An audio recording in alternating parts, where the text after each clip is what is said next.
Olá pessoal, tudo bem? Nessa aula a gente vai falar um pouquinho sobre termodinâmica. A gente vai começar a introduzir os conceitos importantes relativos a essa área da física, tá bom?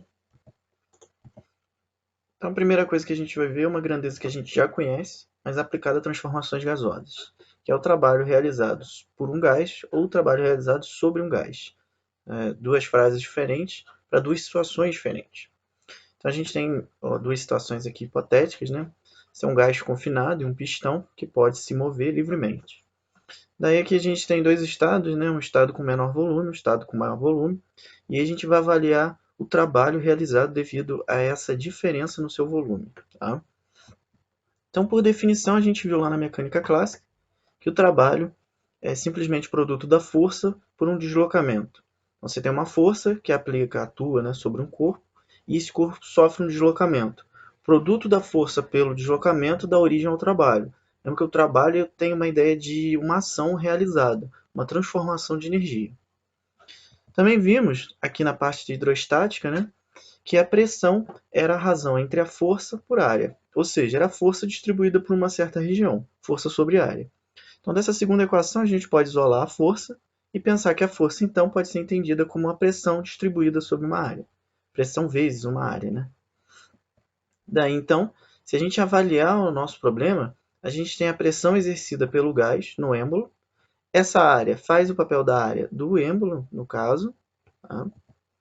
E a gente pode relacionar essa segunda equação com a primeira, onde a gente tem a força, a gente pode substituir em termos de pressão e a área desse êmbolo. Então, o trabalho pode ser entendido como a pressão vezes a área vezes o deslocamento, onde esse D, né, que a gente vai interpretar agora. Quem é esse cara aqui? Esse D é esse deslocamento vertical, certo?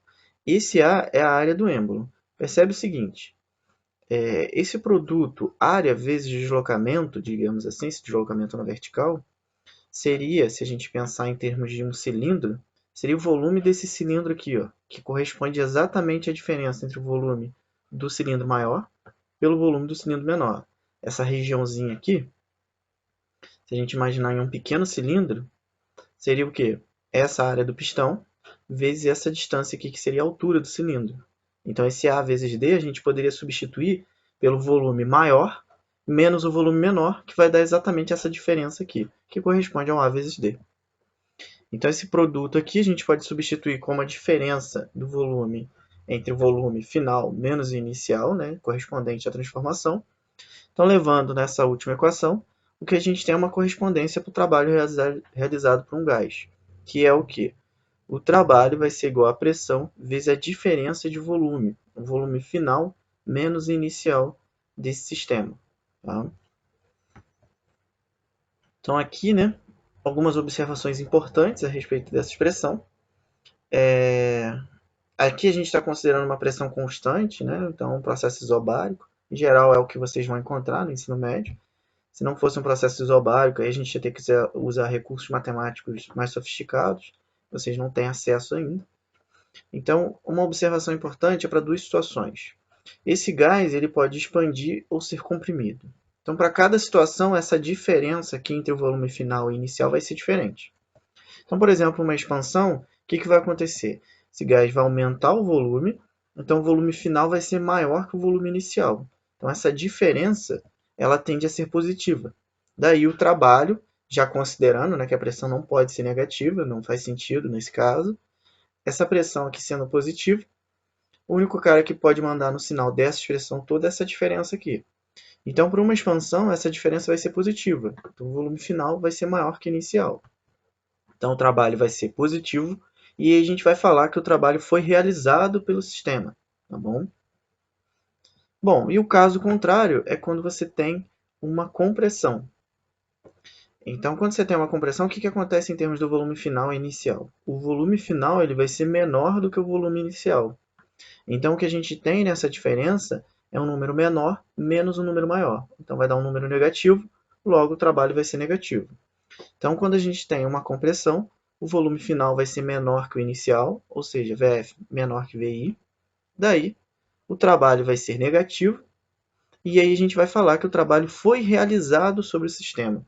Percebe que essas duas frases elas diferem por esse termo aqui. Isso vai fazer toda a diferença no enunciado de muitas questões. Por isso que é importante a gente perceber essa forma de falar. Então, quando o trabalho foi realizado pelo sistema, você já sabe que aconteceu uma expansão e o trabalho é positivo. Quando o cara fala no enunciado que o trabalho foi realizado sobre o sistema, então você sabe que o volume final vai ser menor que o inicial e você está trabalhando com uma compressão. Beleza? Então, atentos com a relação existente para essa expressão. Outra observação importante é quando a gente tem um diagrama PV, pressão vezes volume, que a gente já viu lá em transformações gasosas. O que acontece? Né? Tem um macete aqui interessante e importante também, muito cobrado. Né? Todo diagrama PV, quando a gente calcula a área sobre a curva, o que a gente tem é o trabalho que é realizado pelo gás naquele processo. Como, né? Então, por definição, essa área aqui, né? Você tem lá essa reta que representa o processo, aqui no caso, um processo isobárico, a pressão constante, mudando de volume, né? Claro. Quando você calcula essa área, como é que a gente calcula essa área, né? Um retângulozinho, um quadrado, né? No caso aqui, ó, você tem base vezes altura, então você tem um PDV, e esse PDV ó, é uma pressão vezes uma variação de volume.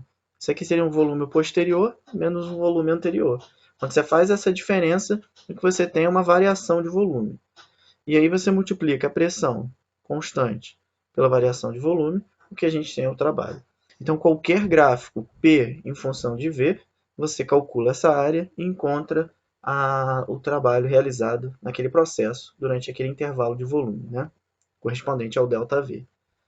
Então, não importa, aqui está representado uma reta paralela, mas até mesmo se não fosse uma pressão constante, você conseguiria calcular esse trabalho fazendo essa área, mesmo que isso aqui fosse uma reta, por exemplo, subindo, né?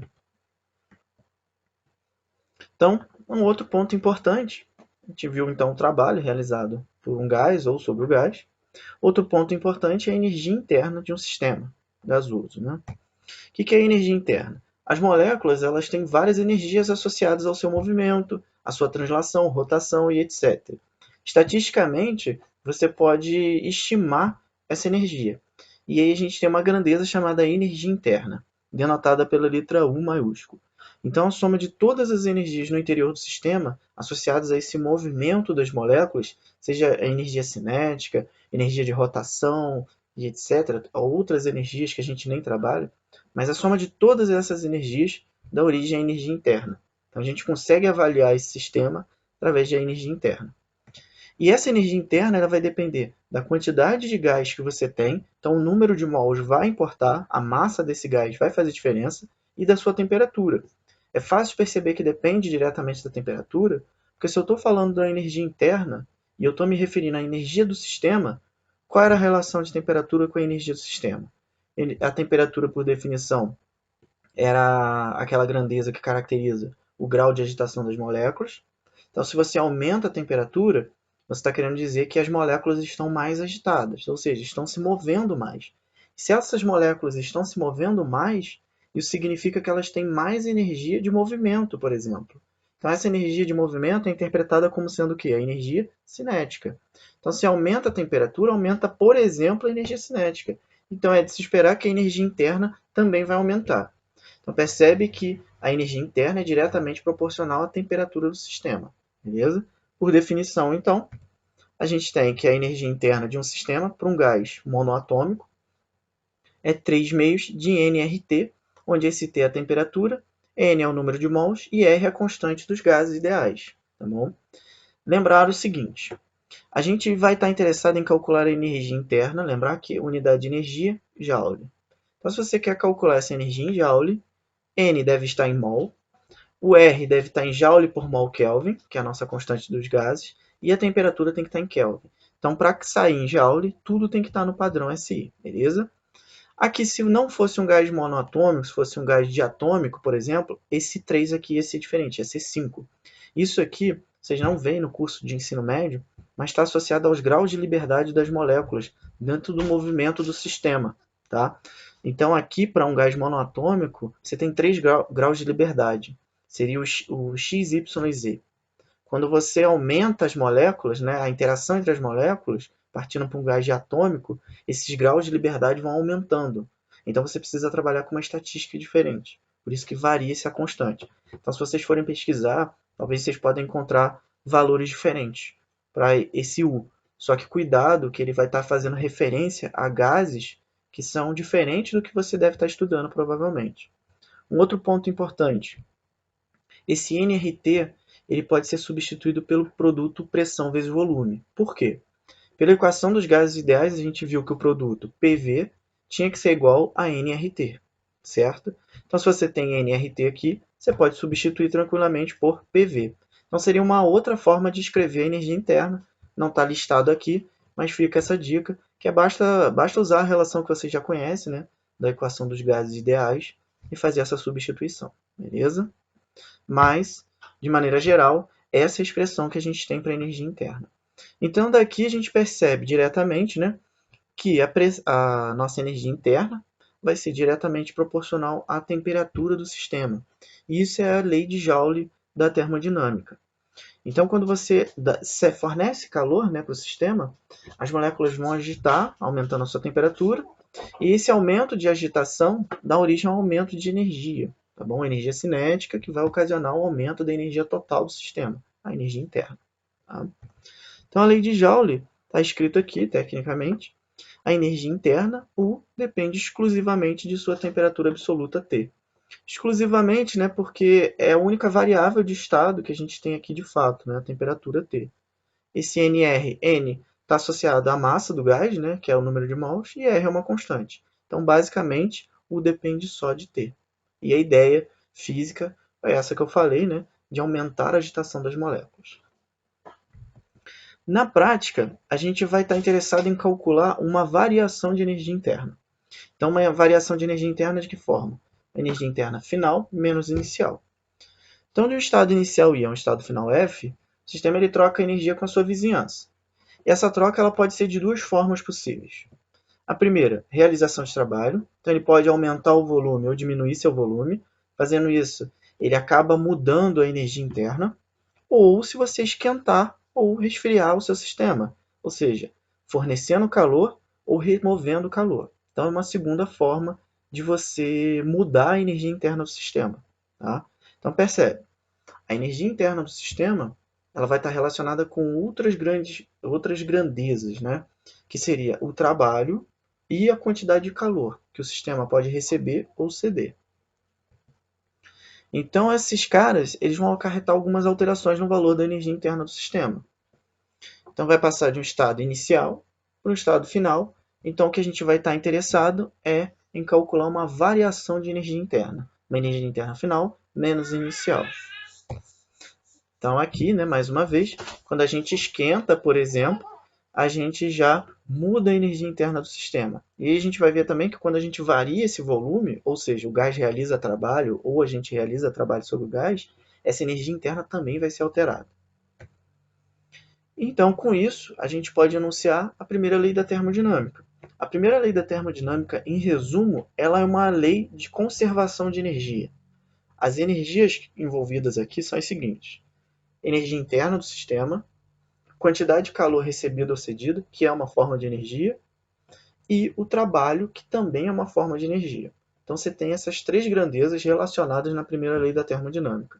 Então essas grandezas elas vão estar intimamente relacionadas, por conservação. Tá?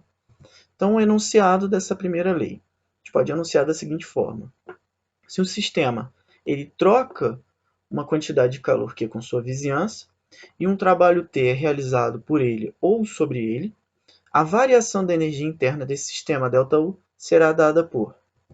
Então, essa variação de energia vai ser sempre igual à diferença entre a quantidade de calor recebido ou cedido menos o trabalho. Daí a gente tem que tomar um cuidado muito grande agora. Esse Q ele pode ser positivo ou negativo. Esse T, que é o trabalho, também pode ser positivo ou negativo. E esse menos aqui é da nossa expressão. Então, não confundir. Esse menos aqui, ele pode alterar o sinal do trabalho que você vai colocar. Então, muita atenção com respeito ao sinal dessas grandezas. São vocês que vão ter que separar esses sinais, interpretando o problema. tá bom? Esse menos aqui é da nossa expressão da primeira lei, tá? Para dar sentido fisicamente. A gente vai ver que aos poucos isso vai fazendo muito sentido, né? Então, uma observação importante, como eu disse, quando o Q for positivo, significa que ele está recebendo calor. Então, você esquenta esse sistema, o Q vai ser positivo porque ele está recebendo calor. Se o Q for negativo, significa que você está resfriando o calor. Então, o sistema está cedendo calor.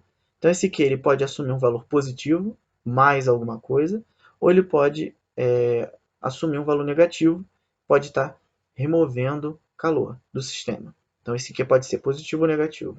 O trabalho é a mesma coisa. Como a gente viu, quando você tem uma variação de volume em que o volume final aumenta, o trabalho é positivo.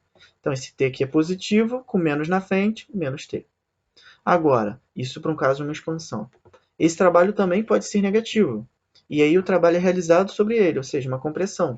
O volume final vai ser menor que o volume inicial. Então, você vai ter um menos T com menos da expressão mais T. Então, cuidado na hora de brincar com esses sinais. Tem que ter muita atenção na interpretação do problema. Então, aqui, por exemplo, quando a gente esquenta, né, esse cara expande. Então, percebe, você cede calor.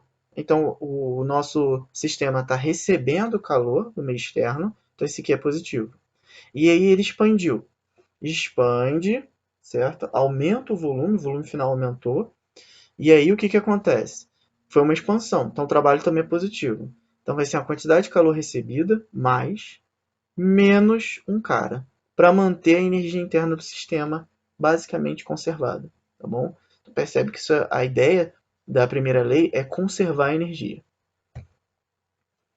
Então, vamos aplicar a primeira lei da termodinâmica às três situações possíveis. Para uma transformação isovolumétrica, para uma transformação isotérmica e para uma transformação adiabática. Isovolumétrico, como a gente já viu, é uma transformação que ocorre a volume constante. Isotérmico é quando ocorre o quê? A temperatura constante. E adiabático, a gente já viu esse termo rapidamente na parte de troca de calor do calorímetro. Adiabático é quando não troca calor com o meio externo. Então, a gente fala que a transformação é adiabática. Então, isovolumétrico, quando não há variação de volume. Então, não há realização de trabalho. Por quê?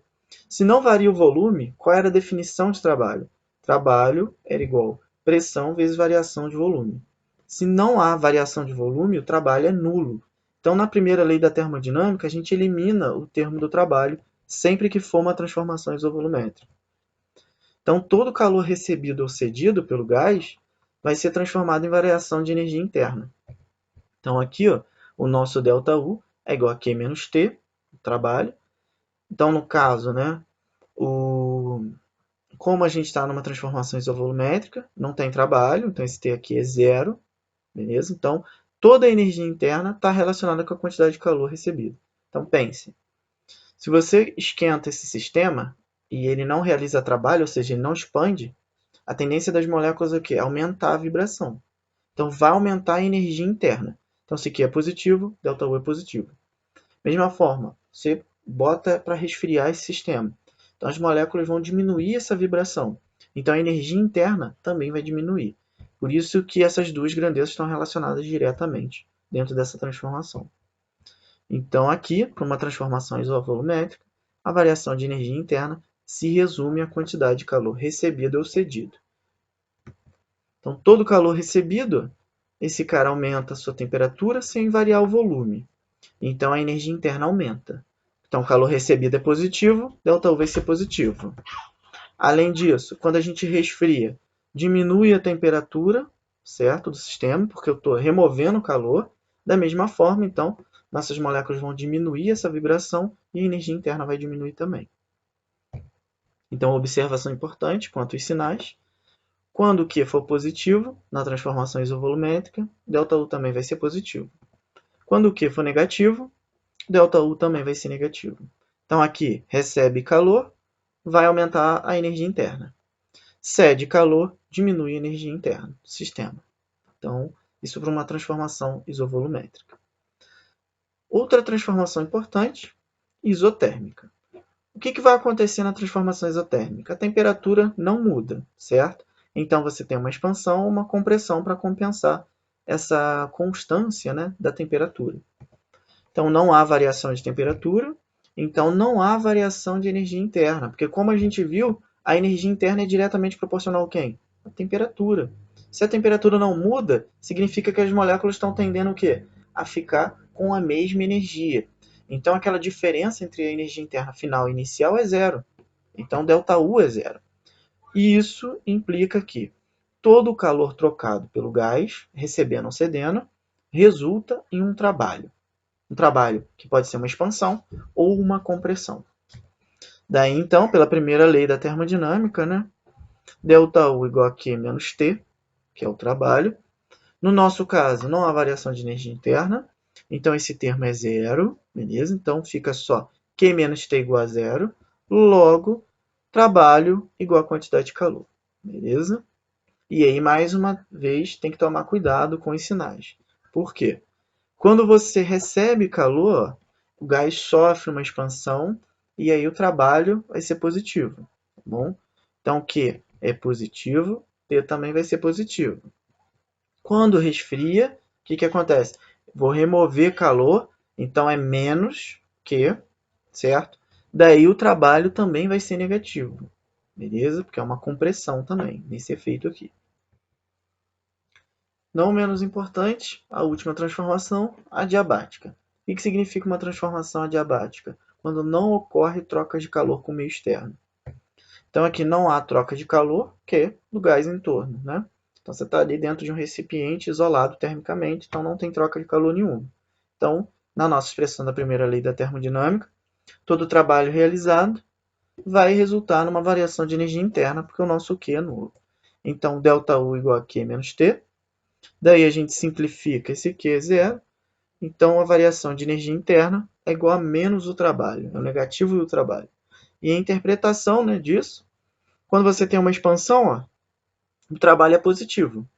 Então, mais com menos, menos. Então, a variação de energia interna vai ser o quê? Menor. Claro, é de se esperar, porque você aumenta o volume, as moléculas vão vibrar com mais tranquilidade, vão diminuir esse ritmo, diminui a energia interna. Da mesma forma que quando você diminui esse volume, você diminui o espaço para essas moléculas vibrarem, então aumenta essa agitação. Então aqui o trabalho é negativo, menos com menos, mais a variação de energia interna vai ser positiva, aumentando a vibração das moléculas. Beleza? Então, observação importante: quando o trabalho for positivo, você diminui a temperatura, tá bom? Porque você está diminuindo a energia interna. Quando o trabalho for negativo, e aí você tem um aumento da temperatura, tá bom?